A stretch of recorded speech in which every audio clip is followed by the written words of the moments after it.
86 രൂപയുടെ ബില്ലും കാത്തിരുന്ന ഉപഭോക്താവിന് കെഎസ്ഇബിയുടെ വക 25,262 രൂപയുടെ ഷോക്ക് ബില്ല്. ബില്ല് കിട്ടിയ കോഴിക്കോട് കുന്നമംഗലത്തെ അഹമ്മദ് കുട്ടി എന്ത് ചെയ്യണമെന്നറിയാതെ അമ്പരന്നിരിക്കുകയാണ്. കുന്നമംഗലം ചൂലാംവയലിലെ അഹമ്മദ് കുട്ടിയുടെ വീട്ടിൽ ഇന്നേവരെ കിട്ടിയിരുന്ന വൈദ്യുതി ബില്ല് പരമാവധി 86 രൂപയുടേതായിരുന്നു.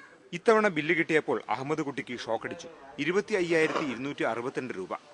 കെഎസ്ഇബിയിൽ അന്വേഷിച്ചപ്പോൾ ആദ്യം ബില്ലടക്കൂ എന്നായിരുന്നു നിർദ്ദേശം. ബില്ലടക്കാൻ അഹമ്മദ് കുട്ടി തയ്യാറില്ല. ഇത് ഞാൻ എങ്ങനെ അടയ്ക്കാൻ എന്നെ കൊണ്ട് സാധിക്കില്ല. 25,000 രൂപ പോയിട്ട് 250 രൂപ ഉണ്ടാക്കാൻ ഇപ്പോൾ കഴിയാത്ത അവസ്ഥ. ബില്ലിനെ കുറിച്ച് ഞങ്ങൾ അന്വേഷിച്ചപ്പോഴും കെഎസ്ഇബിയിൽ നിന്ന് കൃത്യമായ മറുപടി കിട്ടിയില്ല. പ്രശ്നം പരിഹരിക്കാൻ ഇനി അഹമ്മദ് കുട്ടിയുടെ ചെറിയ ബുദ്ധിയിൽ ഒറ്റ കാര്യമേ തെളിയുന്നുള്ളൂ. അടയ്ക്കണമെന്ന് പറയുകയാണെങ്കിൽ ഇപ്പോൾ ഓല സാധനം പോലെ അവിടെ കൊണ്ടുപോകാൻ എന്നല്ലാതെ എനിക്ക് സാധിക്കില്ല. പക്ഷേ കെഎസ്ഇബിയിലെ വിദഗ്ധരായ മീറ്റർ റീഡർമാർ കാണാത്ത ഒരു കാര്യം ഞങ്ങൾ കണ്ടെത്തി.